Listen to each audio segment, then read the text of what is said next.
Hello and welcome to Mythmakers. Mythmakers is the podcast for fantasy fans and fantasy creatives, brought to you by the Oxford Centre for Fantasy. My name is Julia Golding. I'm an author, but I also run the activities of our centre. And today I am joined by Whalen Turner. Have I said your middle name right, Megan, just to get that? It's Whalen. Whalen. Whalen. Whalen Turner, thank you. And I'm particularly excited to talk to Megan because she has successfully steered her craft through the choppy waters of publishing since her first book was published in 1996. That was the era of the same time as like the first of the Dark Materials, the Philip Pullman books, and the Harry Potter started coming out around then. So it was obviously a very special time for fantasy literature indeed, and Megan was part of that wave. Now, Megan is coming over to the UK shortly to appear at the Bath Literary Festival because her series, The Queen's Thief, is now going to be made available to those in the UK and the Commonwealth after having not been fully available to everyone. So before we talk about you and your background, Megan, would you like to just sketch out what The Queen's Thief is like? Who is it meant for and what's it about? So, there's a short answer and there's a long answer. I'll give the very shortest answer first.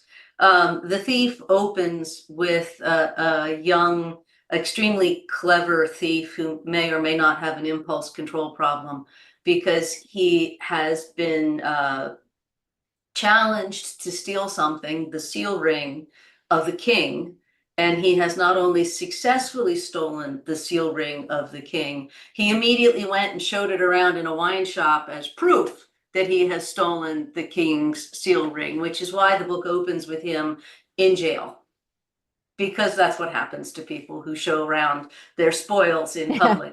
And people expect that he's going to remain in jail for the rest of his life.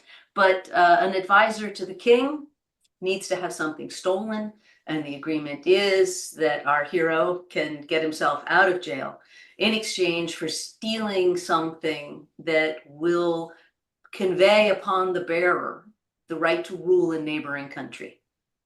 So he's out of jail. He is on his way to steal something that most people think doesn't even exist. And that's the opening of the story for The Thief. And it was the first book. It was published in 1996. And in 1997, it won a Newbery Honor Book Award. And when my editor called me to congratulate me, she said that there was a librarian there who had something she really wanted to say to me, which was, "Where is the sequel?"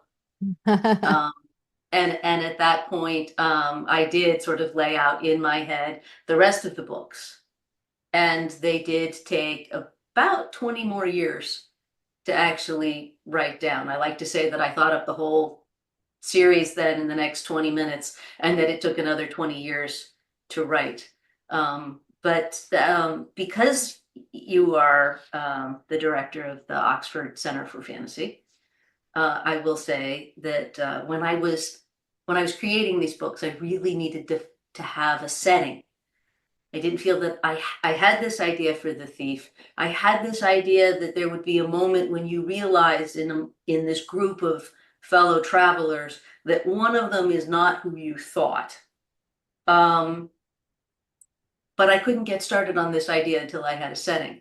And the one thing I was really certain about was that I didn't want it to look like Middle-earth. Okay. But of course, growing up mostly in the United States, and in the eastern half of the United States, one of the advantages of where I grew up is that when I stepped outside my door, it was really very easy to imagine that I was in Middle-earth. Tolkien's books were hugely important to me growing up, and Middle-earth was hugely important to me growing up. And, my imagination was living in Middle-earth. That what I first noticed in my adolescence was how many books were knockoffs of Tolkien, how many worlds had things that weren't actually dwarves but looked just like dwarves, and weren't actually orcs but looked just like orcs. And I didn't want to do that.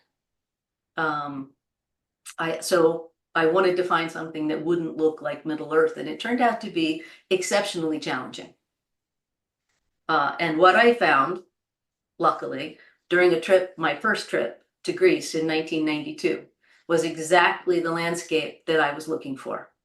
So the world of my books, the landscape of my books, looks very much like the Mediterranean, because I knew that no one would confuse it with Middle Earth, but that everybody would have a sense of familiarity with that world.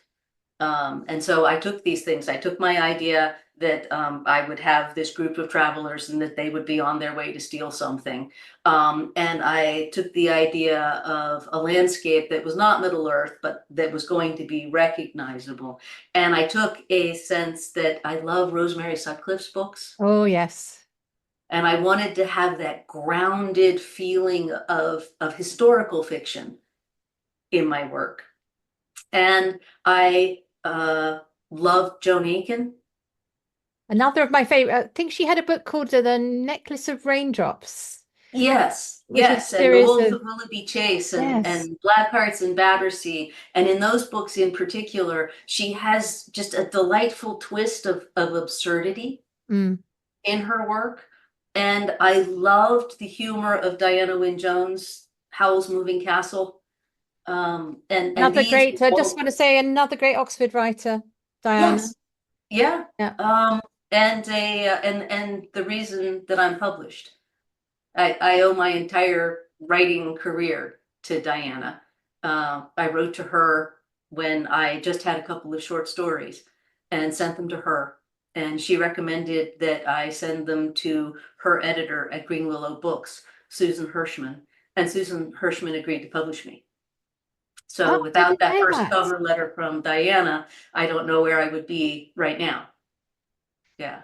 We often talk about the sort of the Tolkien and the Lewis and the Philip Pullman. We must do one of these myth makers totally devoted to Diana Wynne Jones at some point. Oh, that would be wonderful. Yeah. That that really would be it, because I feel like she's like the godmother to any number of writers. Mm. And I think I have always thought that it would be wonderful to not maybe to have a Zoom, but some connection to meet up with all of the other people that she fostered, and the people in turn that they fostered. And I don't know, get everybody together at some writing convention or something like that, or just a tea party, or a chance to meet in person all of these people that I feel like are sort of distant cousins. You've given us a great idea. I'm going to park that one because I think I need to follow that up with you after this. I would Okay. just to sort of put a sort of coda on this, which is I remember meeting her once shortly before she passed away, at a children's literary quiz. And I was on her team with David Fickling, who is a well-known publisher. He's the publisher of Philip Pullman. I remember feeling I was like a baby writer at the time. I remember feeling a bit out of my depth, a bit, you know, not in. I felt I'd suddenly entered the Premier Division, having been knocking around in the Conference League. That's a UK reference. There's probably an equivalent. It was like being an Yeah. Olympic runner after having just run for your high school.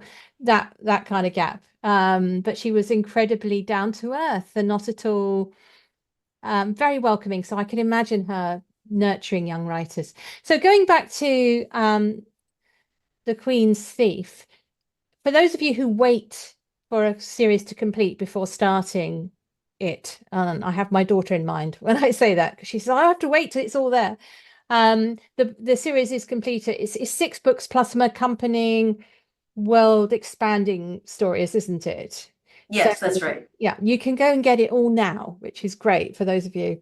Plus, there are audio versions, which I know is a massive part of the market. Are you pleased with the audio versions of your books? I'm delighted. I don't know how I got quite so lucky. I liked the recorded book audio versions made, back in 2001 or 2002. Um, and then HarperCollins decided to do another version with Steve West, and he's just a wonderful performer, and he is British. And we had numerous phone calls, and he worked to produce a different accent for each of the different countries represented in the book. So the world of the Queen's Thief is really a world based in the Mediterranean with very small countries that are under threat from a very large imperialist empire that is determined to just roll over them. And these three countries and our hero Jen really have to navigate some way, not only for them to survive individually, but for all of them to survive together. And each of them has a slightly different accent in West's version of the audiobook, which is wonderful. And I really thought that that was the best, and I still think it's a wonderful, wonderful version. And when Hodder said, we'd like to do an audio version, I thought, well, Steve did this really excellent job, but they got me Owen Findlay, and he also has done an absolutely outstanding job reading the books. And how I got so lucky to have two such splendid versions going at the same time, I don't know, but I'm just thrilled. And people can listen to some or both or whatever they like, and I think easily move from one audiobook to the other because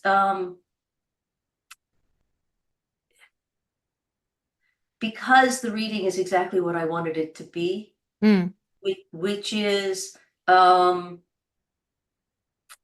bubbly, not excitable.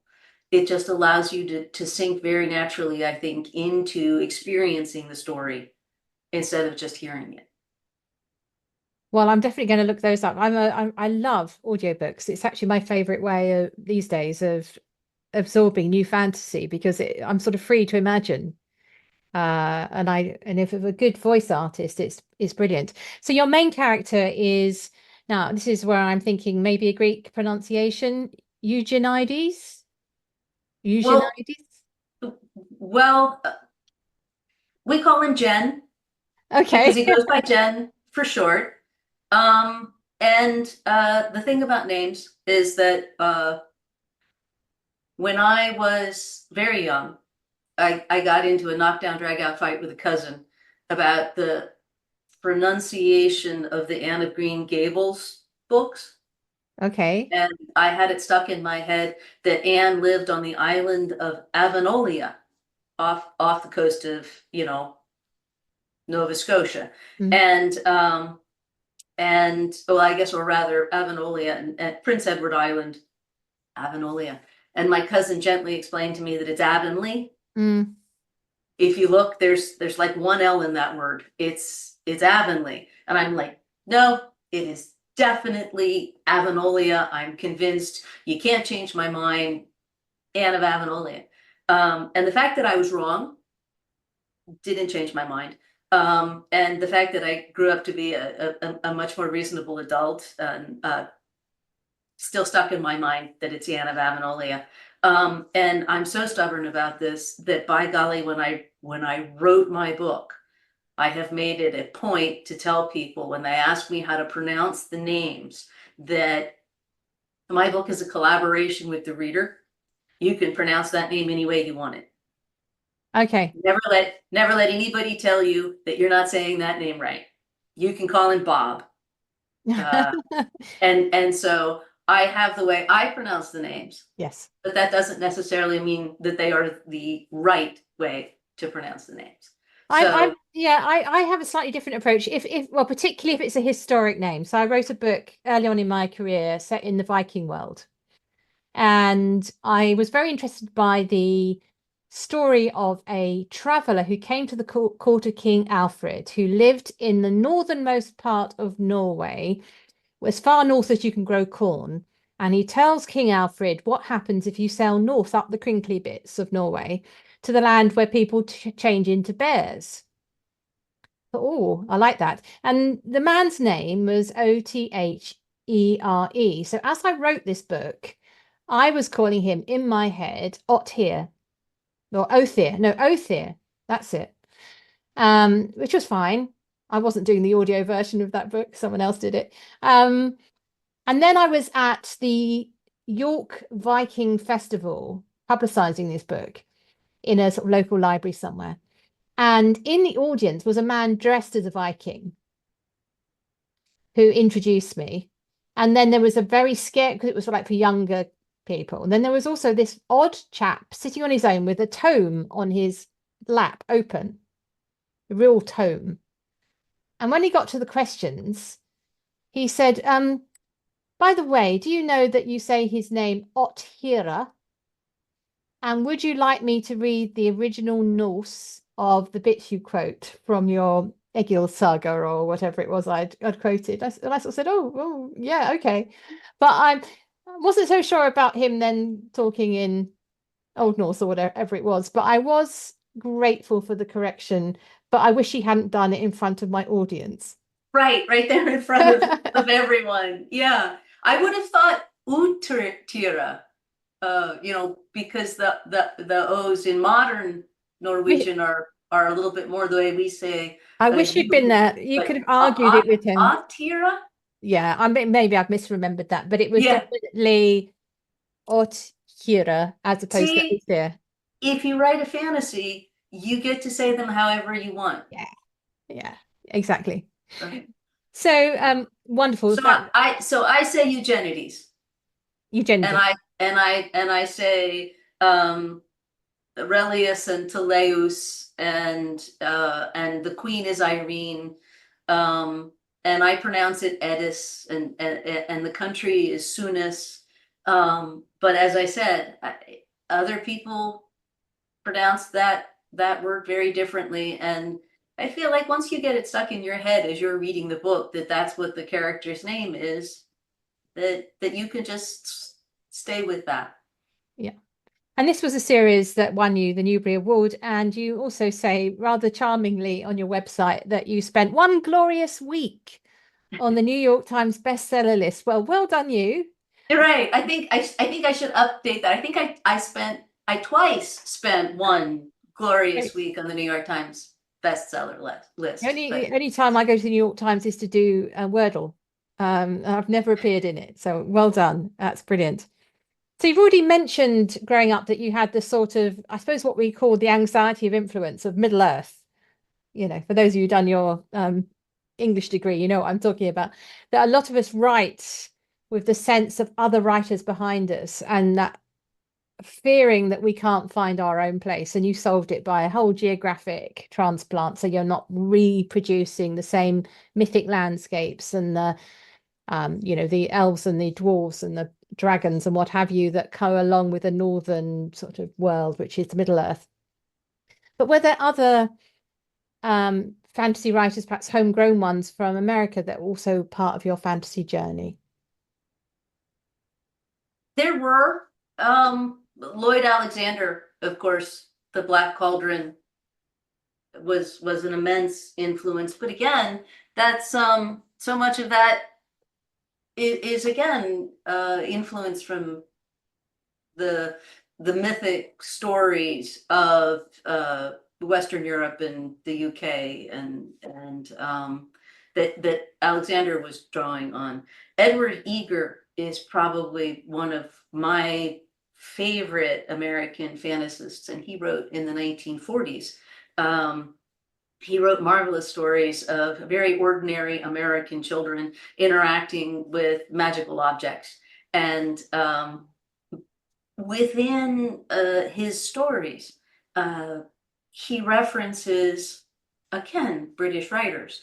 So you're cruising through your story of American children in an ordinary American town who find the magical object, and they say to each other, "Why goodness, this is like a book by E. Nesbit." I was going to say it sounds like E. Nesbit, yes.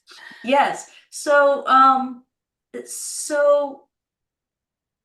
think this is a really important point, that when I was growing up, almost all of my influences were Western Europe, the UK, Norwegian, Scandinavian folk tales, Dianne Wynne Jones, C.S. Lewis, Susan Cooper was Mm. an American, but again, drawing on Welsh mythology. Um, and there just weren't that many other voices. And when I started to write, yes, I didn't want to imitate Tolkien. I didn't want to imitate Lewis. I wanted to draw on them. Uh, and one of the reasons specifically that I didn't want to imitate Tolkien had to do with Susan Cooper. I have a very dear friend who is a professor of linguistics at the University of California at Berkeley, but a great reader, and all of her life a reader. So many friends of hers that are authors, and a great writing community. And I was talking about Susan Cooper, and Eve, who has read everything that I've read, I swear, said, "Oh no, I never read the Dark is Rising series by Susan Cooper." And I said, "Why not? They should be exactly what you would love." And she said, "Well, I have this theory that you can only read 3 books based on Welsh mythology. Um, and then you start to feel like you're repeating yourself, and everything gets to be sort of muddled, and everything seems like an imitation of something else that you read, even if you're reading them in a different order than they were written." And after that, she says, "I just don't enjoy them as much as I would have if that had been the first book like that I read." And one of the things about watching so many imitators of Tolkien when I was in my teens is that I would hate the idea that somebody could read 3 imitations of Tolkien and then get to the original and say, "Oh, elves. I've been there. I've done that. I'm not reading that book." So that was a large part of my reasoning for not wanting to write something hewing too closely to Tolkien or to C.S. Lewis. And I don't know, I don't think it's possible to hew too closely to Diana. She's so far off the map in so many different directions. I don't think you could imitate Dianne Wynne Jones if you spend a year trying. Um, but now I've completely lost track of the question. I apologize. Well, we started talking about other fantasy writers that you were particularly from America, but I was going to ask you as a follow-up, this idea of reading writers who, even from America, who end up their influences are sort of the old world, shall we say, Yes, the Western right. old world. Um, and of course, now we have many more voices entering fantasy. But in a way, don't you think that the diaspora, they're your stories too? I Um, do. because it'd be a bit awkward if you said, "Well, because I'm in America, I'm going to start writing Native American because of the place," and you think, "Well, is it my story?" I, Whereas, I think I think that's a slightly ticklish subject. I think that it's very easy for all of us to agree that it is wonderful for people now in America, in the United States, in the publishing world, to have access to stories from so many places that were unavailable before, you know. Um, and of course, all of the titles have immediately gone out of my head, but they're wonderful stories, and they're written by people for um, who came from the culture that they're writing about, and who have a very personal relationship to the stories that they're telling. And because they are telling all of those stories, they are bringing them into the world of people outside their culture. And I do think that when you read a story when you're 8 years old, or when you read a story when you're 14 and it grabs hold of you, that story is your story. That is story is going to influence your writing, no matter what.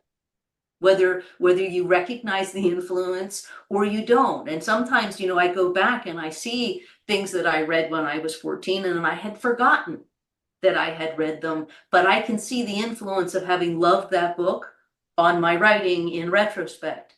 And I think that one of the results of all of the diversity, the multiculturalism, the expansive opportunities for reading that people have today now means that in the future, I think that we can expect that it will be very much, it'll be very difficult to say that you can trace your influencers as easily as I can trace mine. Yeah.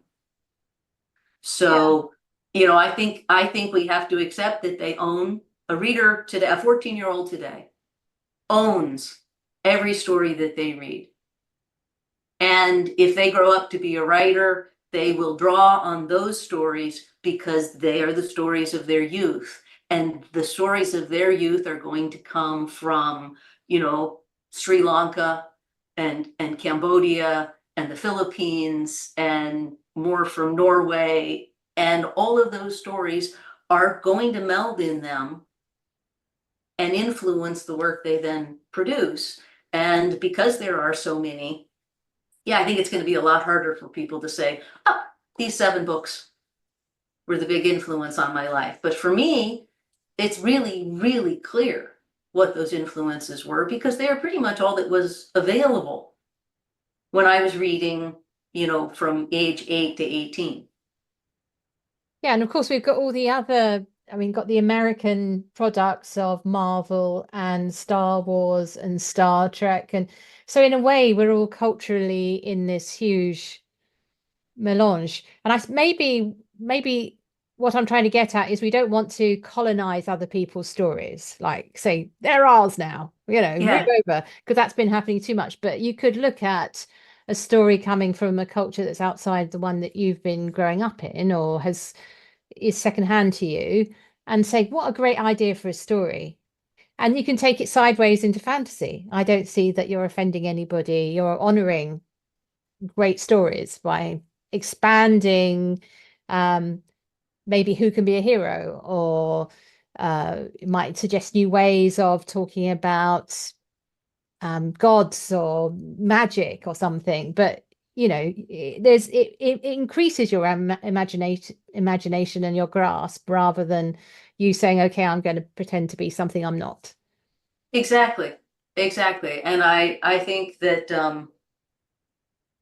that's very true. That there's a huge difference between presenting yourself as something that you're not when you're writing a story, um, and claiming an authority that you don't have when you're writing a story. Uh, there's a difference between that and having your imagination influenced by a story. And that is what I mean, that all of these stories are going to be influencing a new generation. And I think that that's going to have a tremendous effect on the stories that they then produce as as they grow up to become writers. And it'll be very interesting to see just what the influences are, because I think they're all going to be, because they've always been tremendously individual. You could have read exactly the same people when you were 14 that I was reading when I was 14. That in no way means that we would grow up to write similar books.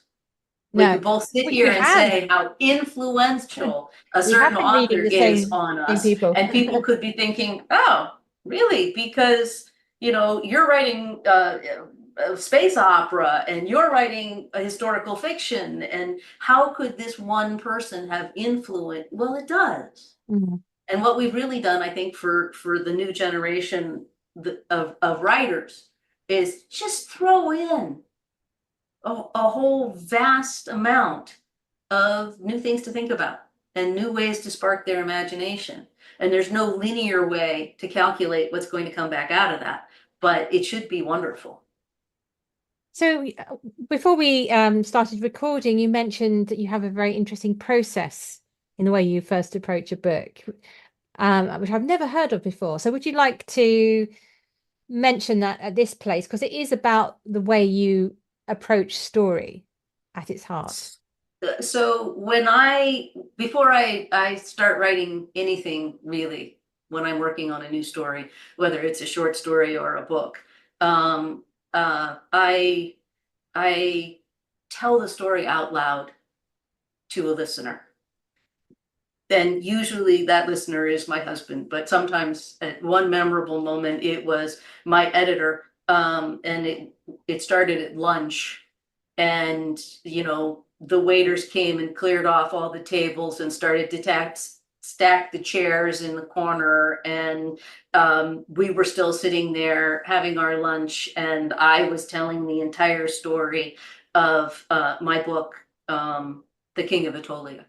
And that's how I know when I have the plot arc and the movement and um and the sense of closure that I want in my story. Is I sit down, I have the whole thing in my head, and I tell it to somebody. And this is wonderful. It is not exactly a substitute for a first draft, Mm. because there's a lot of when you're telling a story, there's a lot of what I call hand wavium. And when you tell the story, you can say, okay, so they realize that they've made a terrible mistake and they should have turned left instead of right. And then they go back and they start on and everything that's contained in they realize they've made a terrible mistake is something you have no idea how you're actually going to get that to work in a book, but you know that that's a thing that needs to happen. And when you're telling a story, you just do it like this. It's just the one little gesture, and then you move on to the rest of the story that you wanted to tell. But when you sit down to write the draft, of course, the hard work is figuring out the hand wavium. Mm. All of those places where you just waved a hand to make your plot move forward when you're telling a story out loud. Now you have to actually justify that in actual words. And so when I do my first draft, though, it's neither people talk about pantsing or plotting, Yeah. and do they have the whole plot? Do they fly by the seat of their pants? Obviously, I have my plot because I've told my story, and then I write what I call a sketch. It's not an outline. It's usually about half the length of the finished work. And it's just in the same way that somebody drawing a picture would make a rough sketch first and then go back and add the detail. My first draft is just meant to be a sketch of the story and where it's going to go. And then I go back and add in detail, and it gets to be about 3 times as long. And then the rest of the process is taking out as much as I can possibly take out and still feel like the story I'm trying to tell is on the page. So as part of that process, and you mentioned it's influenced by sort of a Mediterranean culture, did you ever, whilst you were writing, go to somewhere like Greece or Italy or somewhere and sit and absorb the atmosphere to fill Oh, out, yes. your sketch into something a bit more defined? So, yes, that first trip to Greece was in 1992. And as I said, the landscape just felt perfect to me from the very first moment. Um, that I got on a ferry and I went from one island to the next. And yes, we went back, multiple times over the last 25 years. We have been to Greece, and every time it sort of reinvigorates everything that I wanted to put into my books. But also, anybody anybody who reads The Thief and follows up with the rest of the series, they can see the influence of Greece on these books. The books aren't set in Greece, but they're set in a world that looks not like ancient Greece, but much more like Byzantine Okay. Greece. Mm. And at the time that I wrote them, that was sort of an odd thing because all fantasy was supposed to be set in, the medieval world. No, nobody ever had, if it was a fantasy, it had to be swords and sorcerers, Mm. you know? And when I was writing a book, I didn't want to do the sword and sorcerer thing. So the sort of imaginary timeline of my books is a lot more Byzantine than it is like ancient Greece. But a lot of the books that I had read already before I started The Thief. And before I ever saw Greece, I had taken a course called Greek Thought and Literature in college. And I had read Thucydides and I had read Plato and I had read lots of Greek plays and lots of Greek dialogues. And when I took that first trip to Greece, we took 40 pounds of books because they didn't have Kindles back in those Oh, days. And if you wanted to read, the history of Greece to 322 BC, which I did, it was a book, 800-page long, and it weighed, 10 pounds. It was, and so yeah, we carted those books all over Greece. And I sat there on the shore and I looked out at the Mediterranean and I read a lot of ancient Greek history. But then I went and I wrote a book that was not set in ancient Greece, but rather more Byzantine. and oddly, I think today quite a lot of young people would be more familiar with that because of the popularity of things like Civilization and Assassin's Creed, which often use these kind of other historical periods which perhaps we're not taught at school. I'm amazed at the knowledge when I talk to young people who play these games that they come up with all these rulers and small kingdom knowledge, which is amazing. So I think in a way your world is going to be more familiar. Yes, and the other thing is the internet has made a tremendous Mm. difference in what we write and what we read. And what I found is that a lot of those periods of history, people just now go down rabbit holes. Yeah. And it didn't used to be possible in 1987 that you would get a random interest about kings of Norway, and you would spend the next 2.5 hours on the Wikipedia page tracking back a million kings in Norway or China or the Albigensian Crusade, and suddenly you're looking up the Albigensian Crusade and you're reading for the, and so I think people just have a whole lot more random information in their heads maybe than they did 40 years ago, Like unless they were actual scholars who actually did scholarly work. yeah, proper work.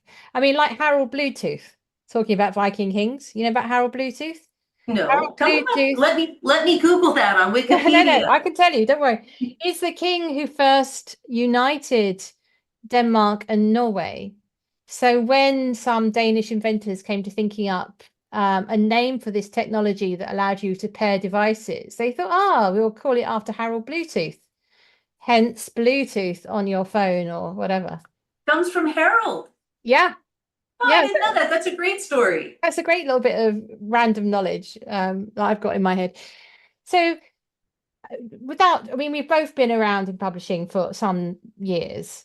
I was first published in 2006. You were first published 10 years before that. So we have managed many decades between us. What would you think, or what would you say was your top tip for surviving and thriving in this world of publishing, which is probably more knockbacks than bouquets, really, for most of us?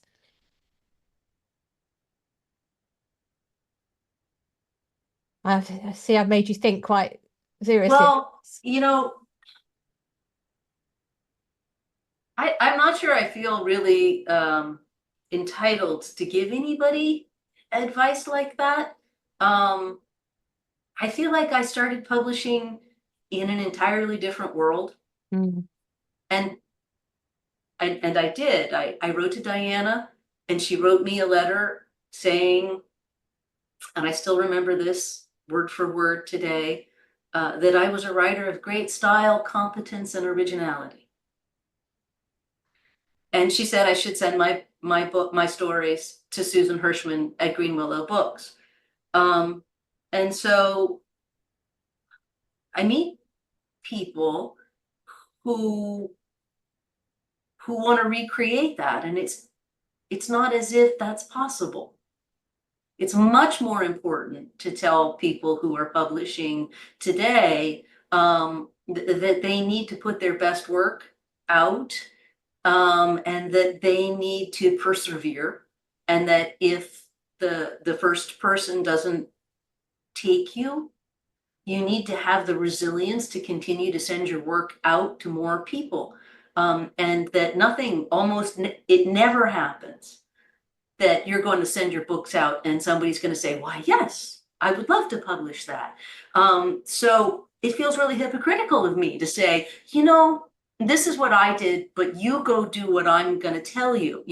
Don't try to do as I did, but do as I tell you, which is, be resilient and work hard and send your books out to a lot of people. So I sort of hesitate to tell people how to get published today because I'm not sure I know.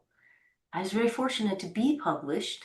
And once you are published and once you've won a prize like a Newbery honor, um, it means that at least somebody's going to look at my work if I send it to them. And I know exactly how fortunate I've been. So I don't know that I can give a great deal of advice about exactly how publishing today works for a new writer, but I can say that I do have some advice for writing, for publishing. You know, the standard advice is I think true, that you don't try to chase a trend, that you figure out what it is that you want to write and you write it, and that the standard advice is that, especially for instance in writing for young adults, which I think you do, and I don't know if you have been given this advice, but I think that a lot of the advice for writing for young adults is to always think in terms of a very large audience, how you're going to grab your audience and how you're going to keep your audience's attention and how you're going to not make your sentences too long. And this is the age of television and video games, and you got to move along and you got to have excitement on every page. And I would say that I question that advice very much. Um, I think it's totally acceptable if you want to write a book for a very narrow audience these days. If you have somebody specific in mind that you're writing for, that it is okay to write for that audience. And I think today you could get that book published. And because of the internet, and because of sort of, I guess, globalization, you can get your book to the people who really want to read it. And that was not necessarily true when my career started. Yeah, there were a You lot had more to- gatekeepers, weren't there? yeah, there were a lot of gatekeepers, and everybody needed to be reaching for the mainstream. Everybody had to, especially in the young adult world, try to grab their audience and hold on to them for fear that they would wander away. That's always true. And if you want to be somebody who does hit the New York Times bestseller list a lot more often than I do, then yes, you have to write. You have to write then to get a huge swath of people who are interested in your book. But I think that I am evidence that you can have a really rewarding career writing books that a smaller audience reads and loves.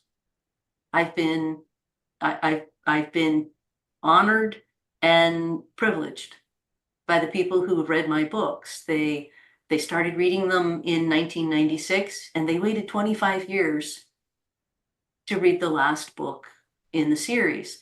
That means that they stuck with me while they grew up, even though I write children's books or young adult books. About half of my audience is adults.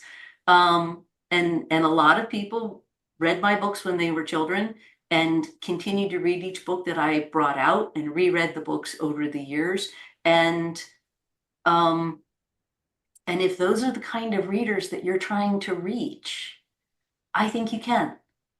I think if you're starting to write today, you should write with the confidence that your book can find its reader and that you do not have to bend your vision in order to make a book more publishable. Mm. And that's probably the only advice I feel qualified to give about publishing today. Thank you. No, that's very helpful. I think it's sort of also going back to the idea of being authentic, isn't it? So the chasing the trend thing is you can end up being inauthentic, writing something you don't actually particularly like because you hope it will get you an audience, whereas you might get an audience if you write what you like. It's kind of the other Yes. way around.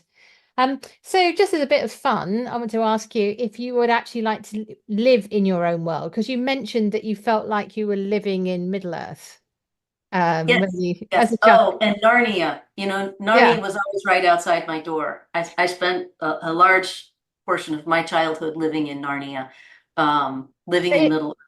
if you could Yeah. enter your own world, in a sort of Jasper Fforde way of being able to enter a book world, perhaps take a less dangerous role in it, like have a nice quiet occupation somewhere without risking your neck.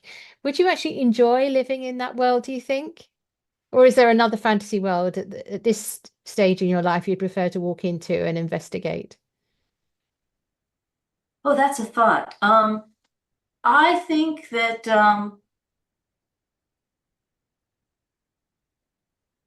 I think if I were living in my fantasy world, yes, it probably would be very comfortable.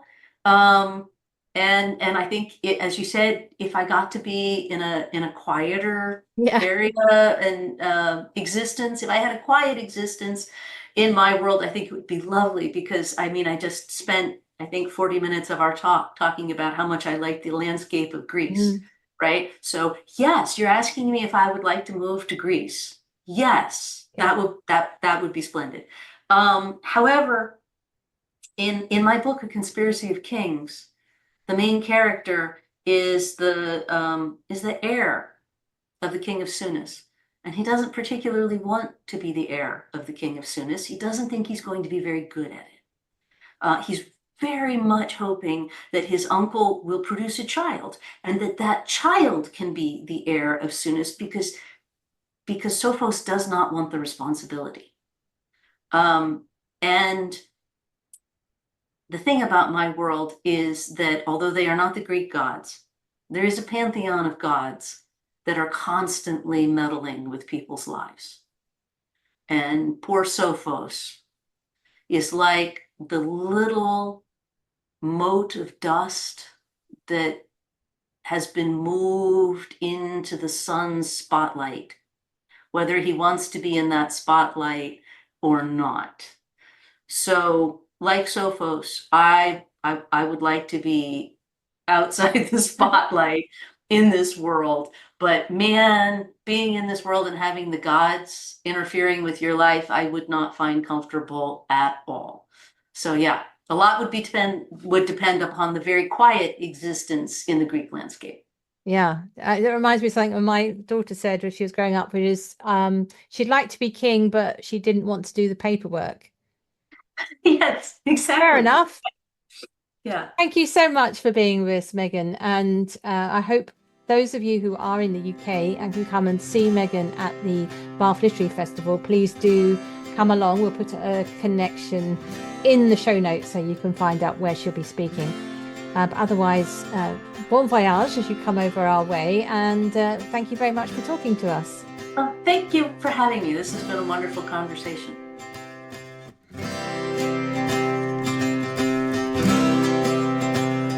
Thanks for listening to Mythmakers Podcast, brought to you by the Oxford Centre for Fantasy. Visit oxfordcenterforfantasy.org to join in the fun.